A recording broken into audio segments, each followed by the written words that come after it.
former minister, Trevor Manuel, former Minister of Finance, and because he's been the longest-serving finance minister, and I was saying earlier, maybe that means we must be able to blame him for a range of things that's been happening, or lament that he's no longer there, however you take it. Mr. Manuel, thank you so much for agreeing to talk to us. Thank you very much, and it's my pleasure to be here with you this evening, JJ. Good to see you. What's keeping you busy these days, man? Some corporate activities inside South Africa and outside, but also spending a bit of time on non-profits, Bursting Trust, a bit of work at the University of Cape Town. So it's quite busy and full. Yeah, you must miss the Treasury, though. I mean, you sort of build the institution almost from scratch. But you see, you mustn't attach too much of your person into institutions. One always hopes that institutions are durable, that the systems will carry it, and I think in relative terms the Treasury's done quite well. It's been able to produce a number of its own DGs, but like a number of other government institutions, it's been under very severe attack within the past decade, but it's held up, and I think in many respects the Treasury will be as good as everything else. If you destroy the revenue service, the Treasury will take a knock. If the provincial and local governments are not as strong as what they ought to be, then you see a dissipation of resources. You follow some of the things happening in Parliament, especially in the Standing Committee on Public Accounts, and you understand that there's a lot of money wasted. So I think that it's quite important for the present Minister, Mboweni, to utilize this time, recognize that there's a crisis, and reboot the systems and ensure that the team is strengthened, because I think that by the time Dondo Mohojani took over as DG, a lot of the support structures in the Treasury had been somewhat damaged. There are new people in place, but new people need a lot of nurturing, and that's the kind of support that the Treasury needs, because it sits right at the center of government policy choice. Absolutely, and that's exactly where I wanted to come in. You are very good with metaphors. During your budget speech, you'll bring, at some point, you bring a plum. Next time, you bring something else where you are able to sort of paint a picture, right? We have just entered the recession again. Do you think we're making too much of that kind of characterization of where we are? And what metaphor? If you're a finance minister today and you had to give a budget speech next week, what metaphor would you use now for the current winter almost in terms of our economic growth?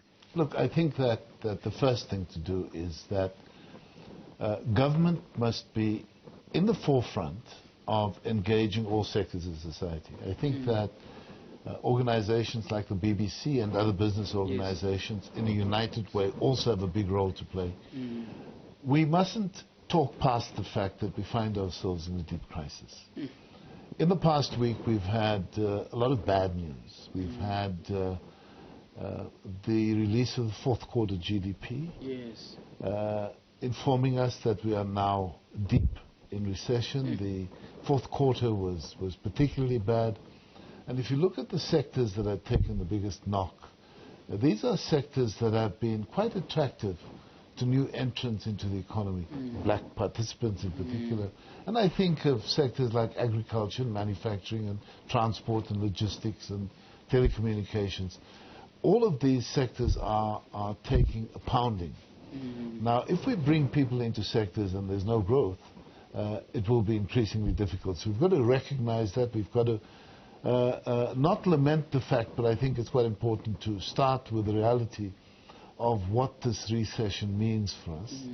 And the second issue is that when one reads through the detail of the budget presented by Minister Mboweni, there are also a number of red flags that are raised.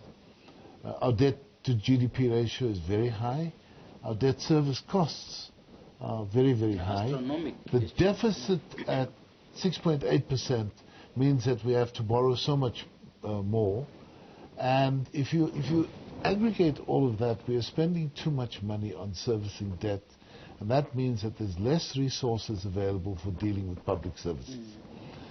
As Minister Mboweni said, the expenditure levels and the debt levels have never been higher at any point. So with the high expenditure levels, I think the question that all of us as South Africans must ask is, how do we get better bang for the buck? That's the big issue. And as we engage with this, there are some key challenges. The first is that virtually everybody who's gathered at this Black Business Summit, and I include you and I, we've opted out of public services. It's true. We have private health care. We tend to live in areas that have private security because the police are unreliable. We hardly ever use public transport. We use our own vehicles. And if we have children of school-going age, to go to private schools. Private schools. So we've opted out. But having opted out, I think we need to recognize that we are on the one side of the equation of inequality, but for the majority of South Africans, there is no opt-out. And if the quality of public services declines to the levels that some institutions have fallen, and you can look at the standards of healthcare, and you can look at the standards of education in township and rural schools, and parents are very concerned about these issues. As these things happen, I think we even though we are excluded from public services, we need to raise alarms about why these things are happening. What is it in our DNA that allows this situation to be tolerated? Because really, it is very bad. And sometimes, you know, in policing, I mean, I saw a little video clip the other day of a National First Division football game near Brits. And some guy decides, I don't like the referee, and drives onto the field in his crazy, SUV. wasn't it? That was madness. It's complete madness. So the game must be abandoned because he doesn't like what the referee is doing. The one owner of the team goes to the police and they say, we don't want to lay a charge. Now, when you have that, then there's no consequences for criminal acts. There's lawlessness that's set. You see, that's what we've lived through for too long, and that's the big challenge in respect of issues of corruption as well.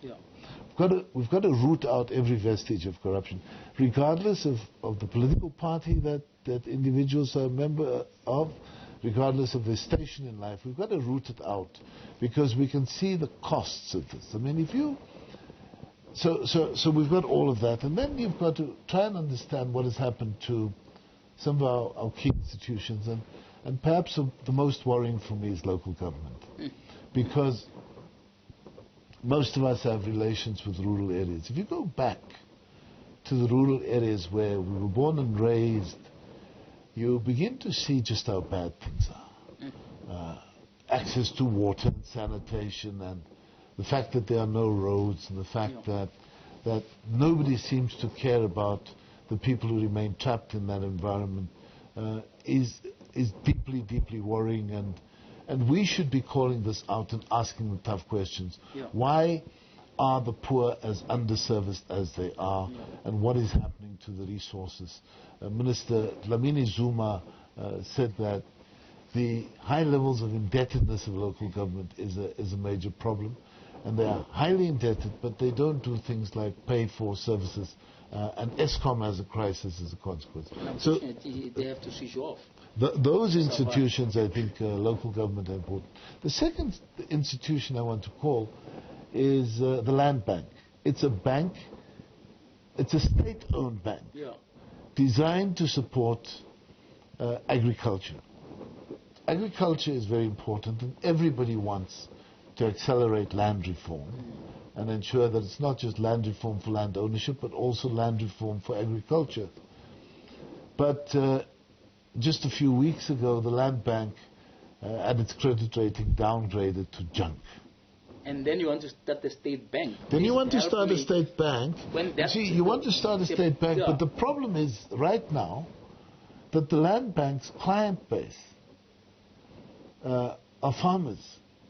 And it doesn't have sufficient newly emerging farmers, but it has to enlarge the size of the book. But if the credit rating has declined to junk, then the borrowing rates are going to increase. So it makes it impossible for people to be settled and to farm. And we should be worried about that, and we're not factoring that into our discussion. And the third is Escom. And Escom used to be, they used to be able to borrow more cheaply than government. When I was finance minister, when as recent as the year 2000, Escom could borrow off its own balance sheet without state guarantees, could borrow cheaply, could generate electricity cheaply. It had 6 power stations in mothballs because they were surplus to requirements. It had a program to train black engineers and technicians. It seemed to be a very fantastic organization. If you look at the state that Escom has deteriorated to, the question we have to ask is what caused it, who caused it, and how do we recover? Because we understand that without a supply of electricity that we can anticipate, that is cheap and reliable, we can't actually... Actually, that's the question I would like you to answer. How did the debt of one corporation get to 450 billion? That must have been an accumulated neglect. I don't think it happened overnight. Look, I'm saying as recent as... I mentioned 2000, but by 2005, Escom was the most admired utility across the world because of the achievements. And I think that a number of things happened. If, there are these commissions sitting, and some of these matters have been unpacked in the Zondo Commission already. And if you look at these so-called management consultants brought into Escom, how much money they took off the table for nothing. If you look at the transactions that brought Guptas into ownership of mines, and how deals were done to ensure that Escom was actually paying for their ownership of the mines, to ensure that the price of coal no longer mattered. I mean, at Majuba Power Station, there are 1,900 trucks a day. You can't monitor that. It's just a crazy situation that has evolved now.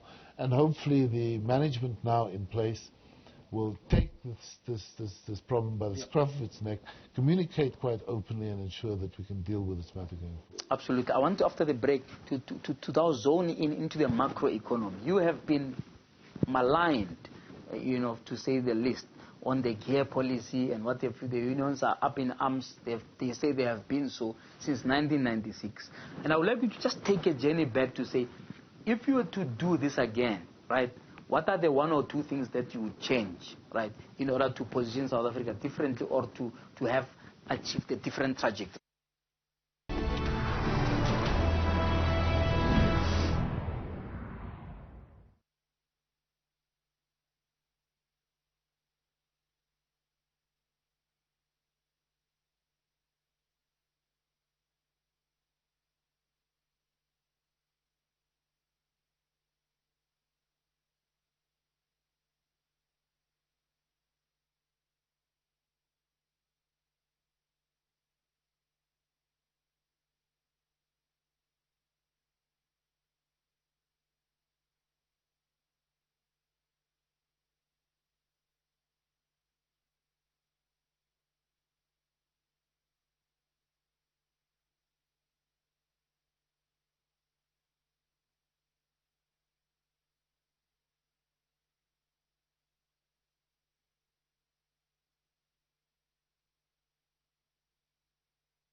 Trevor Manuel is my guest tonight on the Frank Talk, and we are looking at all matters economic.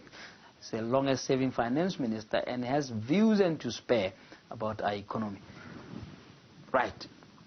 Gear 1996, economic growth, a lot of people make reference to the fact that we at least touched 5% at some point, right? And now we're at 0. Not only are we at 0, but all the attempts in the last 5 years to to have a target have been revised almost without exception.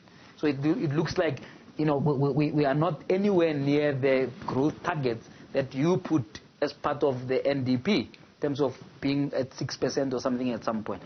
What would you have done differently? Look, you've got to go back, and I want to just reflect on that very difficult period, because one of the things that happened before democracy, 92, 93, is that the deficits were very high. They like 6.8. It's this kind of zone. And when I became finance minister, I was in discussion with then President Mandela, and he said to me, what's keeping you awake at night? I said, you know, if debt service costs continue to rise by 1998, it's going to be the largest expenditure item. Sure. And he said, gee whiz. He said, but that money's spent. You're paying interest on what you've already spent. You can't be spending more on the past than the future. You've got to fix it. And the only way to fix it was to reduce the deficit. And that meant that we had to take short-term pain, deal with some issues, and then build for the future. And I think that strategy worked because, as you say, by the early 2000s, the economy was growing at a good clip of just under 5%. It was creating employment, and there was hope, because I think that if there's employment, then even if a family doesn't have a job today, they see the neighbors getting it, they will be hopeful that they too will get it. And I think we lived through that period. And that was actually an amazing period. But, you know, managing an economy is not like throwing a light switch. I see some people say, oh, but Cyril Ramaphosa has been the president for 2 years and there's a recession. It's not like throwing a light switch. You've got to take some firm decisions and stay the course. And there will always be people who don't have quite the same interest as a government in managing the macroeconomy, who will be barking from the sides. But in fact, the president used to say, when he was the Secretary General of the ANC, used to say, you know, somebody told him that when the caravans of camels trek across the desert, the dogs bark, but they don't worry about the dogs. The caravan must move on. And I think that in economic policy management, there's going to have to be similar signals. But I think we have a bit of an opportunity to build wider consensus. And part of my message to the Black Business Council is that they have to be part of that consensus, along with other business organizations. But what is that consensus? Because they themselves are battle first to have consensus amongst themselves. We've just had the birth of a new business organization. They have several. There's NAFCOP. There's all of these, right? And then government on the other side says, we don't know who to talk to sometimes. Look, government must demonstrate leadership and just pull everybody into the same crawl. If we don't do that, then it's going to be held back, because it's clear, you know, black business needs transformation. And the call for transformation isn't an unreasonable call. But if the economy is shrinking, then there's going to be less transformation. Because when there's recession, people hang on to what they've got. Nobody's expansive in their views. There isn't sufficient money for new investments or for writing down some of the investments. Is that so, though? Having been in the private sector for a while now, right? Is it just noise that there is an investment boycott? Is it just noise? There isn't an investment boycott, but I think there isn't. But I think that it's also quite important to recognize that the bulk of funds, I mean, the notion that you've got these large capitalists, and yes, there are some. They call pile of cash. You know, there are the Oppenheimers and the Ruperts and the Mutsepes and so on. But the bulk of money in this country for investment is actually of the pension funds. It's owned by people like you and I. We've invested in the long term, and the pension funds must produce a return, and we must mandate the pension funds to invest wisely. Well, they want to invest, it looks like they want to invest in Escom. which is collapsing? Well, you know, it seems as though people are doing some fancy footwork on that now. Yeah. I'm not suggesting it shouldn't be done, but the question is, if you take away the yield that a pension fund has to earn, Yeah. who will guarantee the pensions? And the challenge of the public sector is that it's one of the few institutions, public sector, that has defined benefit funds. The rest of us all have defined contribution funds, so it's a function of what you've invested. The government employees pension fund guarantees what workers retire with. Yeah. Now that means that that money would have to be sourced from, it would have to be guaranteed by government. And it's a first charge against revenue. So if there's nothing else, the pensions will have to be paid. And so if the GPF hasn't lived out its mandate and hasn't mandated the PIC on what to do, then the Treasury is going to have to make good on the pensions as well. These are the discussions we need to have. The question is not what you do in the short term. The question is whether we are focused on the long term. And there are four big issues in this economy that we all have to be focused on. The first of those is inequality and the scale of inequality. The second is the quality of public services. The third issue that we need to focus on is the public sector wage bill that has grown. And the fourth issue is the fact that there's such an absence of growth. There is nothing that speaks to where the next range of growth will come from. South Africa used to be the world's largest gold producer. Now we aren't even Africa's largest gold producer. And you would have seen that one of the major gold producers, Anglo Gold Ashanti, has now sold its last mine in South Africa. So it's not in minerals, and manufacturing is in very serious decline, partly because we are underinvested over a long period in research and development, so new products aren't coming out here. We've cut ourselves off from some of the value chains. And you can't build a manufacturing sector just by protecting through higher tariffs. And I'm saying that we need an all-in discussion. We've got to call the situation for what it is. It's a crisis. If you want to solve a crisis, then we need to all face the same direction, and we need to be brutally honest about what I like what you are saying there, because you are calling for exactly what the NDP called for, that every sector must ask themselves what are they going to do to be part of the solution, to be part of taking us forward, right? Do you think that business, right, has come to the party adequately? Because, you know, when we have a situation where the economy is growing at 0.1% or whatever zero it is, right, why is it that the finger hardly ever points at private sector that is said to be so sophisticated, our banking system is said to be so great, you know, our economy and business says to be so sophisticated? Do you think that there is a blame that can be put in the hands of, in the feet of the private sector in a manner that they approach issues that could trigger some new trajectory of growth? You see, if you go back to the National Development Plan, and some of the language has been used even in the SONA just recently. We need a capable and developmental state.